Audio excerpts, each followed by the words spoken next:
Hey there, welcome to One Take, powered by backers. Right? No judging. No judging. The millennials are really changing that. Is charm. No. All success begins with desire. I feel like I'm on fire right now. OMG, baby, tell me. Hey there, welcome to One Take. One Take, powered by backers. Don't even know the intro. Justin Fox, Tony Chapman. Excited to have you on here, Tony. Thank you very much for joining the show today.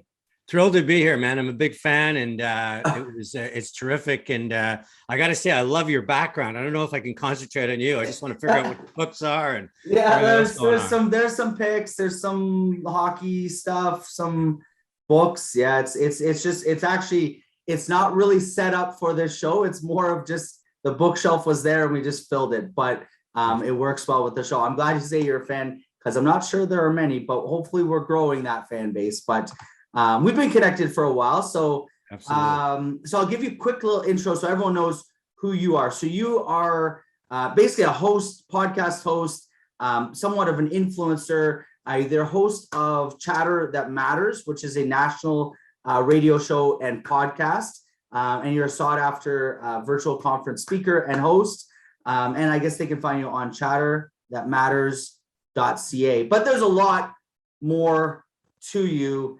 I'm going to just throw it at you.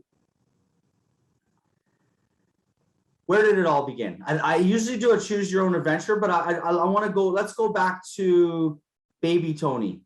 Well, it's a great question, because my first entrepreneurial venture, I imagine, was yours and many others, which was a lemonade stand. Okay. And the reason I bring it up, and I often talk about it when I'm talking at schools, is my mom was wired a little differently. So when I went into her and said, hey, I just love to put up a stand, put a pitcher of Kool-Aid out, shake the neighbors down for some quarters. I think I was 5 or 6 years old. She made me figure out the profit. I had to buy the Kool-Aid, rent her pitcher. I couldn't set up in the front lawn because it's shady. There was no traffic. I had to drag it down to the park. Right. She taught me about sampling, and all of this stuff really probably got me a little frustrated as a kid. But I do believe that when I went home that night, whether I made any more money than just setting up my front yard, it was my money and it was my endeavor. And I started to really understand it. And that kind of led me to this whole sense of risk and reward, that you could, if you were willing to put yourself out there and you understood the risks and were prepared to accept them, right, you could also seek reward. And that's sort of how I've been wired since day one. I've never really worked for anyone. I've never had a guaranteed paycheck. I certainly don't have a guaranteed pension. And it's just kind of kept me as excited and energized as I was in the early days of shilling lemonade to people in the park. It's interesting you talk about the profitability. So just to sort of give a precursor. So you worked, you ran a company called, I guess, Communique or capital Communique. Communique. Okay, so yes, mispronunciation. Hey, just for the record, if you ever punch in Gananoque in Google, Google pronounces it Gananoque. Anyways, kind of interesting. So you kind of Googled my Communique. Communique. Yeah, exactly. So you ran Communique, capital C, for what, 32 years. 32 years. I had 3 entrepreneurial ventures. The first was Communique, which I sold to a British firm for more money than my grandkids could ever need. The problem is it was all in shares and they went bankrupt on me. Great lesson in life. Okay.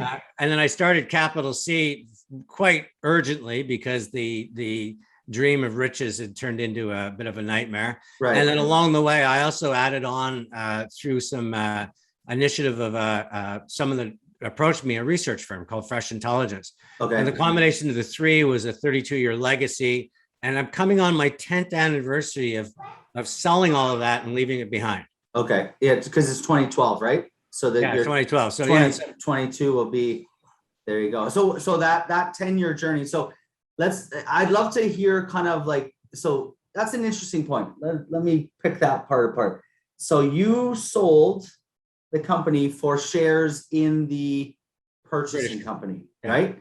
And then they went under. So tell us a little bit about that process, because I'm sure there's a lot of entrepreneurs out there. I mean, that's the exit strategy. You want to find an exit. Tell us a little bit about your experience and why you went down the share route, and then obviously ultimately not benefiting from it. But what was that experience like? Well, at the time with Communicate, I had three other partners. Two were financial partners. One was a creative partner. Okay. And I felt like I was shouldering much more than a quarter of the enterprise. Right. And it started to be frustrating to me because the silent partners had got a return on capital from day one. My creative partner often went missing in action.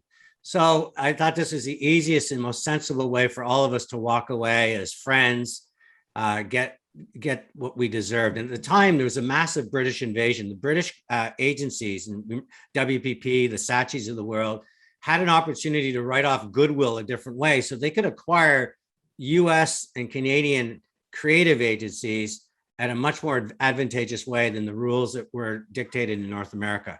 And I fell in love with this company called Michael Peters. I found him flamboyant, energetic, really got to my soul in terms of his belief in creativity and breaking through. His problem wasn't so much that he wasn't business minded. What they ended up doing was buying a massive retail design firm in the States. And that design firm had their largest clients were White and Federated, and both went bankrupt almost the same week based on junk bonds and the collapse of junk bonds. Right. All traced back to a Canadian called Robert Campeau. So it was just a mess. And what had happened is this beautiful business that was still profitable, had great energy, I was locked out of. Right. And we ended up finding a way to save it. I had to partner with somebody very quickly that I didn't know. It turned out to be the greatest lesson in life. And very often in life, it's failure or disaster or a speed bump or sometimes a derailment that really tests your resilience, your fortitude. So right. All of that, I started Capital C. And interesting enough, Communicate was started in the 92 recession, and Capital C was also started in a recession. So it was tough sledding at the beginning, but it was having my own business, owning 100% of it. Right. It just was a wind in my sails, and we had an incredible 22-year run, brought in new partners, new energy. We've won awards. Saw a lot of awards, right? Yeah. A lot of awards, Agency of the Year. We did everything. We punched outside our weight class for years, and only just because we had that scrappy blue collar mentality. I would go to see clients and say, look, there's a lot of agencies knocking your door that really want to win on television. I'm in the business of selling your cases in store. And that really resonated to people that were looking for driving market share and driving volume. So we was a little bit more blue collar, but we had a fantastic time. And Fresh Intelligence was our way of validating how the consumer thought, felt, and behaved at the speed of life. And it was an incredible renaissance. But I'll leave with this last thing. Another lesson in life: understand that businesses have life cycles. Right. Entrepreneurs can only take them to a certain point. And then the smartest thing an entrepreneur can do is literally turn the reins over. And for me, that meant leaving the business, not influencing, tinkering, right. wandering into a new president, just literally saying, this is yours now. It's your gift, and walking away and focusing on the future, not what you had in the past. Interesting. So one of the questions I wanted to ask you about that is, obviously you've been in sort of the agency, marketing, creative design. What was it called? I don't even know what it might have been called 30 years ago, right? I'm sure my question is, you've seen massive changes in the marketplace. What are some of the biggest changes? I mean, you mentioned kind of what you guys went in with, kind of that, not just looking to be good on TV, but, actually get, products sold. What are some of the massive changes you've seen in sort of the creative marketing? Marketing is a broader umbrella, but that space. What are some of the things that you've seen? Advertising. There's two, really. The first one is that the beginning, the big agencies did me an incredible favor by dividing the market above the line and below the line. Okay. And they didn't want to go near below the line. It was dirty. It was in-store theater. It was retail. So they allowed me to wander into clients that they'd had contractual relationships with. And once we got a toehold in there and we proved what we could do, right, what might have become that display they didn't want to touch was a fully integrated in-store program. So right, by them dividing the market above the line and below the line, and that's changed dramatically now, because as the market spend collapsed and more money went into the retail, every agency had to realize that was a sandbox they couldn't ignore. The second change, probably the most dramatic change, and the reason I got out of the business, is marketers went from spending money to investing it. And I'll explain the difference. So spending money was they would come in and go, I have a budget to spend this year. I got to be sensible with it. I got to be responsible for it, but I can always carve out money for big ideas, something new, an anomaly. And at that time, technology was just coming in and the world was just breathing life into, we don't have to shout loud to win. We could whisper to individuals. Right. And we feasted on that because we always had these, we launched a car without $1 of advertising. We had a bride cut off her hair just before she got married and became a YouTube sensation. So but in one day, it almost like it happened overnight. Marketers suddenly were asked to invest their budgets. And the questions instead went not about, hey, I need a big idea, or geez, that's exciting, I wonder if it work, would be, how much does that cost? Is that going to work? What are the results I'm going to get? And it shifted the entire focus from creativity and possibilities to mitigating risk. And more often than not, really creating content that was safe but didn't resonate. So when that world changed from spending budgets, which we feasted on, to investing budgets, which I knew it was time for the mathematicians, the data, the analytics, those people to step in and have their due course. And that's really the biggest reason why I left where I was called, capital C was big ideas that work, right, versus big ideas prove that they work. And because the second you put the word prove in, something happened. And there's a lack of creativity, right? It seems like it's interesting that I like the analogy of spending your budget versus investing your budget. And then it becomes that you get that risk adverse. So you're saying that prior to that, so I would have actually thought it was the other way around. Personally, I thought it maybe in the past, the companies themselves would be very risk adverse and not open to new novel ideas. Maybe the marketers were trying to push them, but the companies wouldn't necessarily be open to it. Whereas now companies might be more open. You think it's the inverse? I think it's the inverse. And again, you had to be very careful who you pick, because I don't want to frame every client the same way. Of course. But if you could find clients like Tony Chapman was at Frito-Lay that said, let's do it. Let's just do it. Right. As opposed to another client at Frito-Lay. We once pitched an idea for Doritos. They had a theme called Be Bold. Right. Bold taste. And we came up with two of the biggest ideas we ever had. And the clients were so excited and blown away. And nothing happened for a week. And finally I called them up and said, when are we going to get going? Well, we love your ideas, but we're waiting to see what the US does. And that's being pragmatic, making the most use, putting more dollars in the market, not with the agencies. I understood what their intention was. Right. But there's no question that that people would come in and say, you have two choices. Well, we could aim here, and if we don't get here, we're still going to get here. Right. A lot of people would deem that a failure because you thought it would get here, versus if we aim here and get here, we've succeeded. Right. And I wasn't in the business for 2% growth. I was in the business for saying we can do better. Right. Massive growth. I was going to say aim to the moon, and then right. And even if you get to the outer space, you've created energy. And exactly. Cultures, and I felt so sorry for a lot of marketers. They would come in thinking they're going to create the next big, campaign, and I am Canadian. And very often they spent their entire time looking at their supply chain saying, if we take the foil out of the packaging, we can save 1/4 cent, which means this much money next year. And it became just a bunch of fiscal management. Part of the reason why so many brands became commodities, that it really was about he who can make it cheapest and sell it cheapest very often were the ones that succeeded. So that's an era that I'm not interested in. If you look at a lot of the award shows and a lot of the great creativity, and no disrespect, because I'm big fans of people like Broken Heart and Forceman and Zulu, but a lot of it's what I call this sort of charity non-for-profit, where they still give you permission to create. These are the ones getting the awards and capturing the attention, where a lot of the other stuff is just becoming very mundane, kind of easy to ignore. Like I don't really, people used to define themselves, are you a Coke drinker or a Pepsi drinker? Labatt's are Canadian. And now I don't think brands hold that place anymore, because there's so many of them. They've line extension themselves to the death. They've lost they've lost their emotional connection. And so that was one of the reasons that I felt it was time. And listen, another piece of advice for people is always find a new tightrope. When you get so confident in that tightrope that you're not even scared about falling off, it's time to find something else. Because if you're not if you truly seek risk and reward, if you feel you're an entrepreneur or a career that you want to have that where it's about impossibilities and possibilities, you got to find tightropes. And I was tired of being on the rope. It's the same. Yeah, I'd done it all for what I wanted to do. Right. So tell us a little bit about Chatter That Matters. What are you guys talking about now? I looked at a couple of your episodes, but like, what are some of the people you have on? What are some of the discussions that you guys are having right now? What's happening in the world today? I watched some of your posts. Yeah. Love your content, but what is happening in the world today, and what is your take on where we're at right now?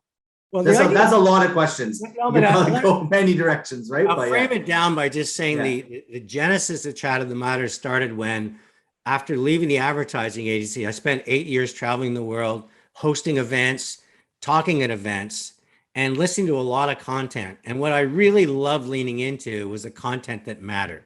Right. It was relevant. It was actionable. It was energizing. It was something I would bring home and share at the dinner table. And I wanted to contribute to that content. I wanted to be a host that pulled out that content. And when the pandemic hit, I had this little podcast. I think I'd done 7 episodes, just more to understand the medium. And I thought, what am I going to do? Like, I look around at all, and I realized that small business was going to be absolutely destroyed. Because they didn't have the resources. They were already competing with thinner margins. Technology was already tilting the playing field in favor of big business. So I decided that maybe I could help small business by creating content that matters. And I approached RBC, and they loved the idea. And the only thing they said is make it about them, not us. And so we created the first series was all about small business heroes. We could personalize their stories. We would take their challenges personally. We could bring them advice that anybody could benefit from. But more importantly, we would rally Canada to continue to support the engine, the heart of our economy, keep those owners beating strong. Right. I had an incredible run. And then RBC approached us and said, I love what you're doing. I love this Small Business Matters series, but there's a lot of other things that are mattering out there. There's individual Canadians. There's a lot of people reflecting on life, questioning whether they want to live in the city or not, materialistic, spiritual, COVID, fear, uncertainty, insecurity. Am I going to retire? Am I going to outlive my money? So I came back to him and said, why don't we do a second series? And that second series was called Life Matters. And I started focusing on people that had really interesting lives and what were the lessons we could learn. And people like Brian Baumler came on, W. Mitchell, some incredible talent. Then I migrated and said, well, I really like that, but what if we could ask really interesting people? If you had to pick one word that matters, what it would be. Right. And that series really started getting traction because we had people coming in with the most extraordinary stories. And then when we finished that series, I went back to RBC and I said, I think what we got to do now is we got to ladder this all back to Chatter That Matters. And the essence of the show is we'll talk to ordinary people who do extraordinary things despite circumstance. Right. And in doing so, their life lessons hopefully will inspire all of us to do more, be more, and to get to where we need, want, and deserve to go. Right. And that became that seed of an idea, became a national radio show. It became a podcast. It became content that RBC circulates. And our list of individuals are incredible. I mean, we've got Zara Al-Harazi coming on today. She was at age 3. Her family had to flee Uganda. They ended up fighting for their life in a Muslim country, and she learning that. And then she moved to Canada and married, an arranged marriage, 4 kids, and she had to find her way out of that. And today she's one of the most successful entrepreneurs in Canada. Oh. Bob Ezrin, who's a producer that Alice Cooper called his George Martin, who did David Gilmour's The Wall, talking about content. Gilmour, the drummer of Triumph, the height of their fame, the band breaks up, and Gilmour reinvents himself as one of the top entrepreneurs in the music industry and music education.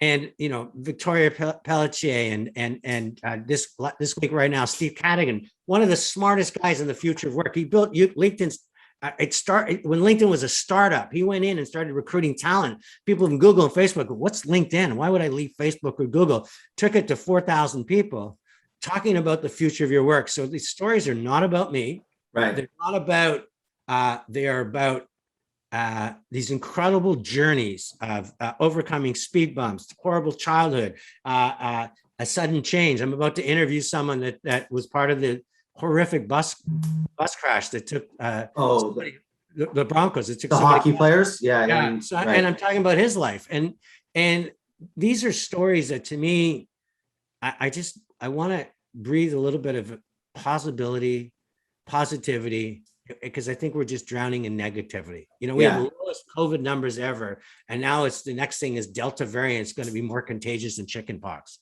Right. I mean, it's just this negative slam all the time. And I'm a pinball bouncing between negative energy. And what we're just trying to do in our own little way is to say, you know, there's a lot of good happening around us. Yeah. Oh, for sure.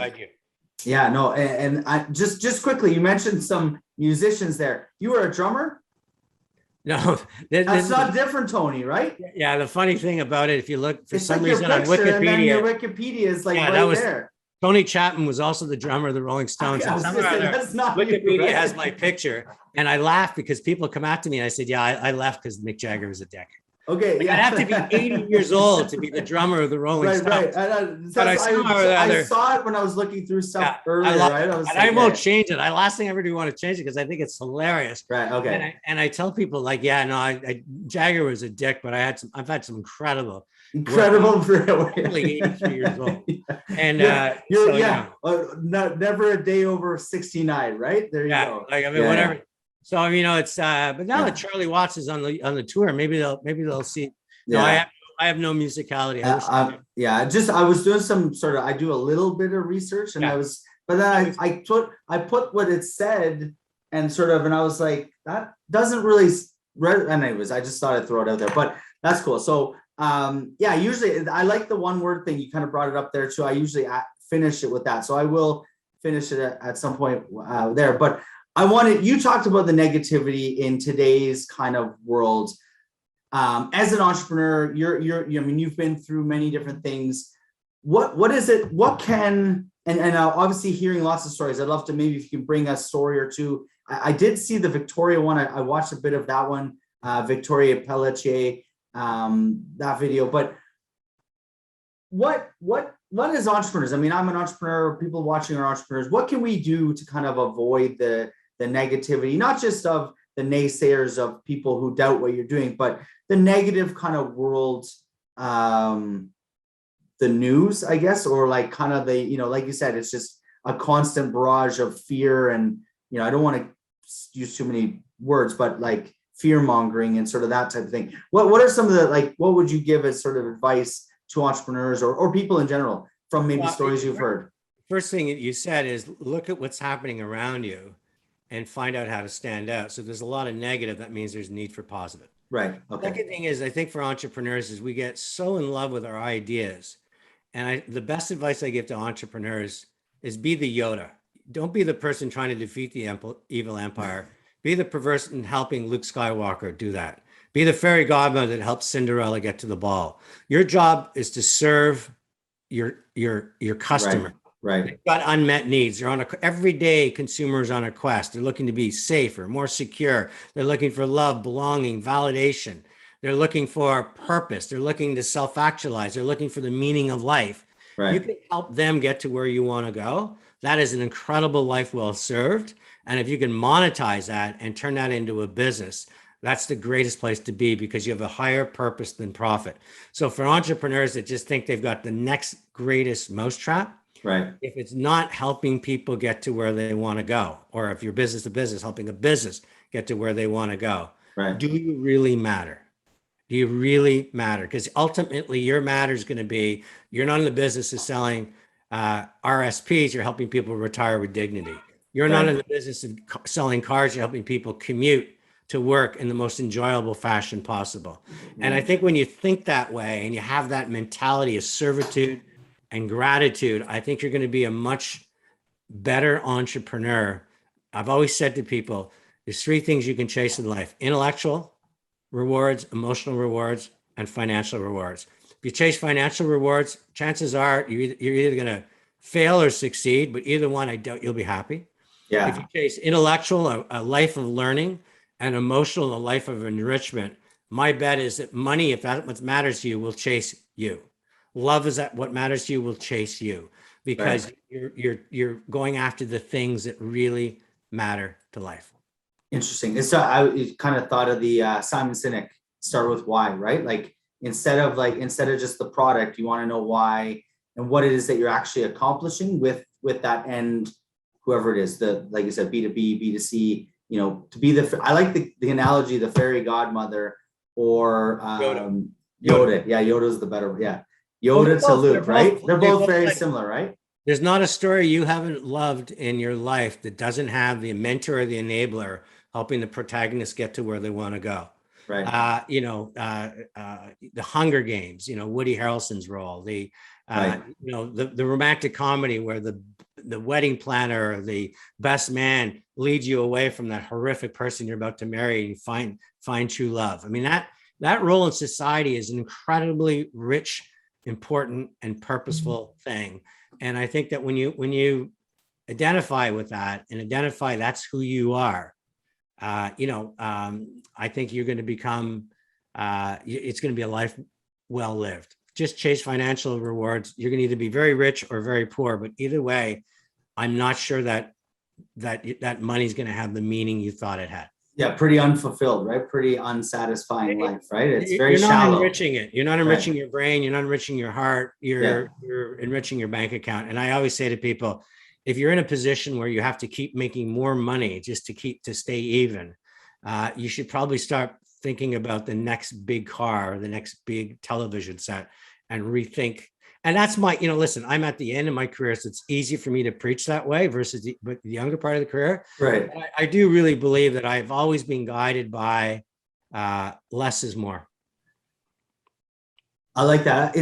There's a lot. We could probably unpack that less is more for about a 3-hour conversation around, but yeah, definitely there's a lot to it around, living with less, living within your means. You talk about early stage entrepreneurs, right? Everyone wants to be the CEO and the flashy everything, but oftentimes it takes many, many years of hardship or struggle or, going through the journey to try to get to the other side before you even get sort of that lavishness. And probably you should never actually get to the lavishness, right? Whether you enjoy life, but yeah. Whether you do or not, just focus on what really matters. Right. And some people it's just money. It's a scorecard, and I don't fault them. That's what matters to them. But I'm saying most of the people I've met along the way and I've been fortunate enough to meet some brilliant people in my career and some incredibly wealthy ones. And the ones I respect the most are the ones that still live for a hug for their kids. Right. A quiet book on the dock versus the next boat that's going to arrive that's going to give them 17 seconds of happiness. And that's just my observation. Very good. So I'll end it. Tony, I really appreciate you joining me today. I usually end it on one question. I don't know if you've seen episodes. One word. We talked about it, kind of alluded to it. One word or sort of a piece of advice that you would say to maybe younger you, or to somebody else kind of starting out. What would that one word be? Life isn't a dress rehearsal. So I would say the word would be embrace. Embrace every second that you're given. Embrace being Canadian. Embrace the fact there's water in your tap, that there's food in your pantry, and take advantage of what you've been given. Very few times in history we've been blessed with a life like this. Right. And just put a dent in the universe. Take advantage of the fact that this is your life, and just don't squander it. Exactly. Enjoy the journey, right? Embrace the goodness that we have, right? I mean, embrace a great morning, embrace fresh air, embrace life, because you've got one life. It's not a dress rehearsal. It could end, as some of my interviews, it could change in a moment. So while you have things going in your advantage, it's not the time to squander it. Awesome. Well, Tony, I really appreciate you joining me. Everyone else, they can check you out. Obviously, Tony Chapman, LinkedIn, chatterthatmatters.ca. Where else can they? Are you on TikTok? No, I've got a site, but I haven't really got around to it yet. I'm a one-man person, and Yeah. I really LinkedIn is where I put most of my Okay. Okay. yeah, to tell people to just download a podcast. Tell me what you think. Okay, cool. Yeah. So they can check you out, Tony Chapman on LinkedIn, Chatter That Matters. Check out Anywhere the you get your podcast. podcast. Anywhere, yeah, anywhere they get the podcasts. I'm not quite up on that whole podcast thing yet. That's probably being that I should be sort of more up on I should probably turn this into audio and do a bunch of different things. But yeah, I've kind of kept it very, very vanilla, record it, throw it up on YouTube.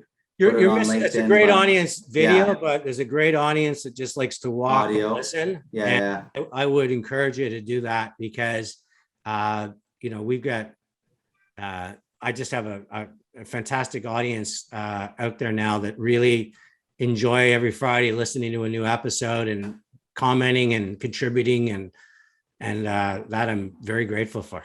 Cool. Awesome. Well, check out Tony Chapman. I'm Justin Fox. This is One Take, powered by Backers. Tony, thank you very much. See you guys again very soon. Keep the content flowing, brother. Talk to you later. Keep the content flowing. Awesome. Thank you. Appreciate Bye-bye. it. Thanks. Bye. Hey there. Welcome to One Take, powered by Backers. Right? No judging. Yeah. No judging. The millennials are really changing that. Is charm. No. All success begins with desire. I feel like I'm on fire right now. OMG, baby.